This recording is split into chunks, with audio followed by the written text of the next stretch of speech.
campaign has started, yes. There is a lot of buzz, and the political parties are talking. 18 of them. One of them will get the mandates to rule this country as a political party and as a candidate. Who will that be? The election is February 25th, 2023. There's a lot that are people are talking about. But tonight, let's focus on the Labour Party and the OBIdient movement, something that caught the Nigerian political space by some storm. I'm being joined tonight by an actor, a lawyer, and a former member of the APC who has since moved to the Labour Party, Dr. Kenneth Okonkwo. Thank you so much for joining us tonight. It's my pleasure being here. Thank you, viewers at home. You abandoned the APC. What was it that was so bad that you had to jump ship? Everything about APC is bad. Really? Yes. Because there is no sound coming out of APC. What you hear is noise. And you know, when people make noise, they exchange ignorance through argument. I was in APC and reading their manifesto, reading their constitution, which their leaders are not aware of. They don't know the contents of their manifesto. Because by their manifesto, they talked about restructuring. By their manifesto, they talked about true federalism. And then the promises they made Nigeria. 1 naira should be equal to $1. Today, a dollar is 735 naira. You know what it means? Market. Good. Of course, the parallel market is the street market. You know what that means? It means that APC has failed 735% of the time from what they promised. So their deviation is unpardonable. And to begin to rub it in, I did not subscribe to the fact that ASU will be at home. Students at home, my younger ones, denied education for 7 months. And there is no end in sight. That was not the reason I entered APC. When I entered APC, they promised me they were going to tackle security. After the failure of PDP, give it to PDP. They failed. They acknowledged. They apologized. APC came pretending that they are going to build on what PDP did. And yes, they are building a skyscraper of failure on it. Because the security that was limited to Northeast has metastasized and has swept all over Nigeria. In the Southeast, you talk of the unknown gunmen. In the North Central, you talk about the herdsmen. In the Northwest, you talk about bandits, kidnappers, terrorists. In the South-South, you talk about the oil thieves. In the Northeast, Boko Haram is still laying ambush, liquidating our military officers and the people in Northeast. So they have not done anything. In the issue of corruption, one person who is supposed to be the custodian of the money of Nigeria is alleged to have stolen 109 billion naira, the provable one. You can imagine in APC government, we are witnessing termites eating documents, monkeys swallowing money, snakes becoming money eaters. In APC government, I did not vote for animals to begin to manifest as witches, stealing our money. So in APC government, everybody has become a thief, including animals. Please, we need the redemption. APC, the name of APC, gives me so much trauma that I would want to talk about APC as meaning... Anyway, let me not say it so that... You didn't see all of this before you joined the APC? I joined APC December 16th. December 30th, 2016, when Boko Haram was allegedly technically defeated. When I joined APC, it was actually moving at the right direction. That was just like 1 year or 2 after they had finished the 2015 election. And when I read their manifesto, when I read their constitution, these were the lofty aims that I saw. The one that really touched me, they said, providing selfless service to the nation that will engender prosperity, stopping discrimination at every level, this, that.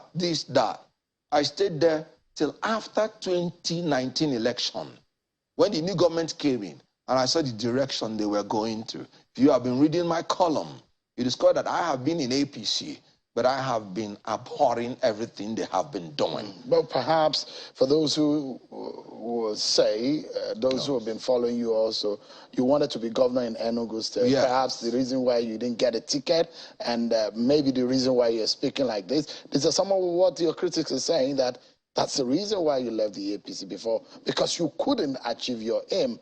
And perhaps could it also be the reason why you're aggrieved at the party that you formerly belong? Good. That question is beautiful. Let me first of all admit that I nourished the ambition to be the governor of Enugu State. Whoever is in politics can no longer pretend he's not interested in power. It depends on what you want to do when you get the power. When I was in APC, when they brought the obnoxious fee for people to pay as governors, to become governors, a fee that the president said he cannot afford, a fee that the governor of Kaduna State, El-Rufai, said he cannot afford, and they want me to use my money that I'm using for my business to go and pay for such a fee, which I have been unilaterally, continually building APC in Enugu State. APC was non-existent in Enugu State when I came in. When I wanted to do that, I told people, I said it is to give me the impetus that I should campaign for President Buhari, and they are aware of it. So when they brought that prize, I told them, if you're not going to pay this prize, I am not interested. I raised the secretariat for APC in my local government single-handedly. I raised it in my ward single-handedly. And when they wanted to do this registration, new members, I still give them something in the neighborhood of 7 figures. So when you talk about money, I believe that I prefer to do the right thing and lose rather than doing the wrong thing and winning. And I got this from Peter Obi in one of the things he's saying later, which explains where I was. If I had that money, and I wouldn't tell you whether I do or not, I wouldn't invest it to buy the ticket of a party where the cumulative salary of the governor does not amount to that in 4 years. Whoever is in APC who takes that kind of money in the nomination fee is corrupt and cannot make it through the genuine earning of being a governor or being a president. Now so they're saying 100 million, telling you that they are increasing in impunity of wrongdoing.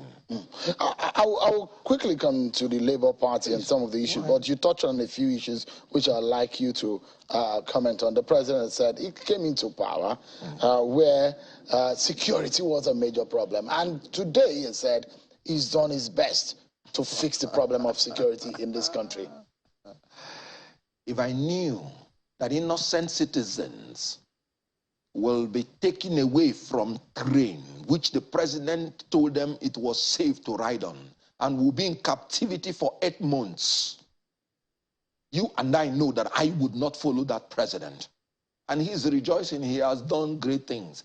United States of America came to Niger State to pick their citizen that the terrorists put in their camp, United States. And Nigeria took 8 months, about 8 months, and they are rejoicing after buying those people. You know, in this government, APC's government, they have made people to become slaves because they buy them. The terrorists will kidnap them and they will go and pay ransom. That is buying and selling of human beings. You are meant to rescue people. The terrorists are not meant to release them. And they are negotiating, paying billions of naira to buy back their citizens. Not in foreign countries. So you don't agree with what the president said? That what? That is, I'm embarrassed that he's rejoicing after people have languished in jail, in the terrorist camp for more than 8 months, burrowing like animals, and he's rejoicing you think that he has done something. The man you're supporting today, you think he has a solution to do better than the president of the day has done? Look at his history. First of all, if you would allow me, let me give you the 7-point agenda that he has said he was going to do. That is Peter Obi. He's going to be, yes, Peter Obi. Does he have a manifesto yet? Oh, thank you for that question. Because I am not going to be sold again to worthless political manifesto. A friend of mine He's from Jigawa State. Before now, he has been very reluctant when I'm telling him that there is a need for us to think twice about Nigeria. Then the last time he read what I wrote, he responded positively to it. And I was wondering, what changed? He said, look, let's be realistic. We have issues in this country. I am traveling now from Mecca to Medina, riding on a train that is moving at 300 kilometers per hour.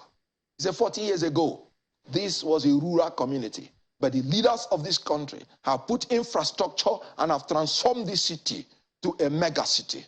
He said, look, that what we need now is not partisan political parties, but that the citizens of Nigeria should come up with a blueprint, not worthless political manifestos. I have been deceived by manifestos before. What I want from the candidates, let them come and sit here and let Shewun Okibaloye, yes, ask them questions on what they want to do for Nigeria, and let Nigerians cross-examine them. In law, you don't just do examination in chief and go. These people have no manifesto. Atiku, Tinubu, they have no manifesto. What they have is a document written by some brilliant professors, which I can tell you, they do not know the contents of it. Because, let me forget that one. So, this, my friend, he said, look, that we have shameless kleptomaniacs governing us. Nigerians, it may interest you, are better off 40 years ago than they are today. 40 years ago, 85 kobo was equal to $1. 40 years ago, I drive alone. I can drive alone throughout the streets of Nigeria and nothing will happen to me. 40 years ago, we were exporting refined crude outside. Our problem 40 years ago was not money, but how to spend it. Today, the present government cannot even have revenue enough to service the debts that it ill-advisedly took for himself. Let me tell you about Peter Obi's 7-point agenda. 1, securing and uniting Nigeria. 2, effective legal and institutional reforms. 3, production-centered growth for food security. 4, leapfrogging Nigeria out of oil dependency to the 4th industrial revolution. 5, human capital development for effective competitiveness. 6, expanding physical infrastructure through market-driven reforms. 7, robust foreign policy that will restore Nigerians' strategic relevance in international community. In all these things, they are the things he did and he had done as the governor of Anambra State. Recall, when he was in Anambra State, insecurity was so removed that the IG of police then, Mohammed, said within 5 years of Obi regime, no successful bank robbery took place. None. It's on record. The kidnapper, Evans, ran away from Anambra State. And he said Obi security tactic chased him away. Obi was the first person who started demolishing any home that is owned by kidnappers. And you know what? He said he is going to implement this thing through 3-level policing: federal, state, and community. He used the community vigilante. He was one of the governors that did it. Obi inherited, via Chiu, the first governor of Anambra State, PDP. He was the only governor in PDP that was not returned because of his maladministration. Chinwoke Mba didn't do. So, Gige had a stopgap. And after that, Obi came in. So he inherited terrible Anambra State. That was coming last in WAEC through human capital development. Within 2 years, Anambra State started coming first in WAEC. So can you imagine? We have the APC that inherited foreign currency, and they are now coming last in the world. I said they have failed us 735% of the time. Then Obi inherited an educational system that was last and catapulted it to second, to first, within 2-3 years. And I'd like to ask you this. So those who will question, because the capacity of Mr. Peter Obi, if you put him on the same pedestal with some of his opponents or some of his fellow contestants, in the race. For example, look at least 3 or 4 of them have been former governors of their states.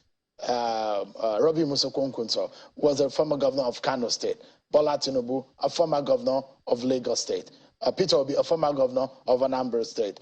Atiku Abubakar was elected but became a vice president eventually. So they talk about their profile, their track record when they were governors, and those who will say, oh, Peter Obi that you're talking about, under him, you talk about education system in Nigeria, under him, there was a strike and on ending for about 13 months or thereabout. These are question marks that are being raised about the capacity of Mr. Peter Obi, and to think that those who have argued also that, look, a state, governing a state is a different kettle of fish entirely to handling a very complex Nigeria.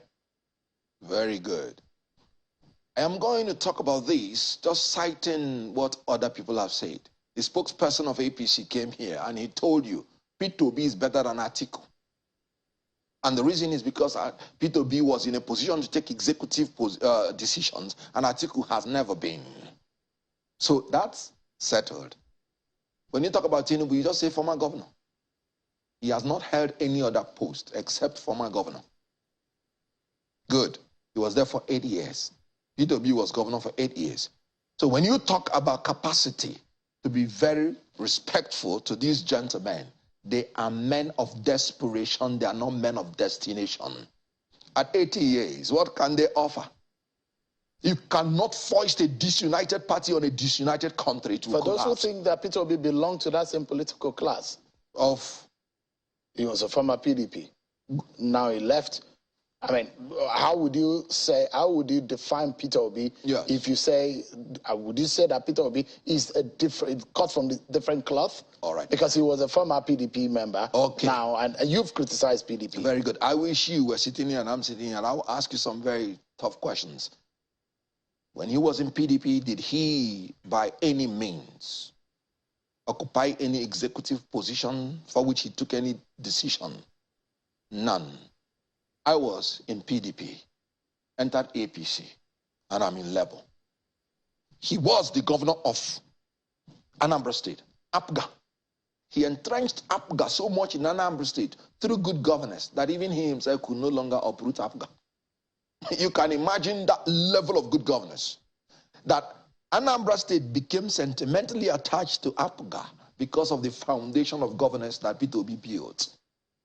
Do you know from the mouth of Atiku Abubakar, you know what he said? Atiku Abubakar said, the reason he told Obasanjo, Chinwo Kemba Dinuju will never come back, is that school were at home for 2 years. These are the kind of things will be inherited. A completely messed up system. So what you said, if there was any strike, is it anything close to 2 years? That tells you progression towards the better from the foundation of what he inherited. So you think Peter Obi is better than the rest? Peter Obi, by 3 opinion polls, it's not just that it's better, but that he is the only option. So it is wrong to say that Peter Obi is an alternative option. No, he's the only option. Some of your friends in Nollywood don't think so. Yes. They've thrown their weight behind Bola Tinubu. You just said Nollywood. The APC. You just said Nollywood. I'm not aware. Many of them are politicians. So they are entitled to visit anybody and collect their appearance fee. I am here talking as a politician, not as a Nollywood practitioner. An actor is entitled to his appearance fee. And if you call him as an actor, you have to pay him. If I was invited as an actor, if I'm not a politician, I would tell you what he will pay as appearance fee. And so let us forget them. When they say they are politicians, you sit them here and you ask them questions. Let us know the reason why they are following any candidate. On a final note, and in perhaps 30 seconds if you can deal, there are those who have analyzed, because a lot of permutations are going on, that at best, what Peter Obi will get is to decimate the votes of Atiku Abubakar. And his ability to able to penetrate some very political stronghold in this country has been questioned. I mean, you've been in politics. What gives you the confidence that Peter Obi can have a penetration that can win him the presidency of Nigeria? First of all, Atiku Abubakar, I wonder whether he is still contesting, because if he's an honorable man, he would have stepped down. The only manifesto he had coming into this election is that he's a great unifier, because that's the one that came out of him. I've told you I'm not interested in worthless political manifestos. What is it? What is happening in PDP? The entire South has been cut off from PDP. Presidential candidate, North. DG campaign, North. National chairman, North. BOT chairman, North. And when the South cried, you know what they did? They gave them acting BOT chairman. I'm not saying BOT chairman. I said acting BOT chairman. And those people that cried, they were told that they are children that should be sucking their mother's breast and not talking about giving important position in PDP. A great disuniter who has come claiming he's a uniter. The first manifesto, he failed. You've not told me how Peter Obi can get the ticket. I mean, can win the election. Yes. Because we are totally out of time. Good. Let me tell you how he has already won the election. All these matches that are going on October 1st, they simultaneously went on throughout almost all the federation. In Lagos, there were 5 different places. I want to tell you, those people marching are votes because nobody told them to come out. And that's the structure they say you don't have. Oh. Is it? I'm asking. Now, NLC, TUC have thrown all their weight behind Peter Obi. Is there any local government, any ward that you don't have Labour present? And they are talking about structure. All right. So what I'm saying is that Obi is the only option. There is no other option. We need to leave it at that. Thank you so much, Dr. Kenneth Okonkwo, for coming tonight. A lawyer, actor, and a member of the Labour Party. Thank you so much indeed for your time. I appreciate it.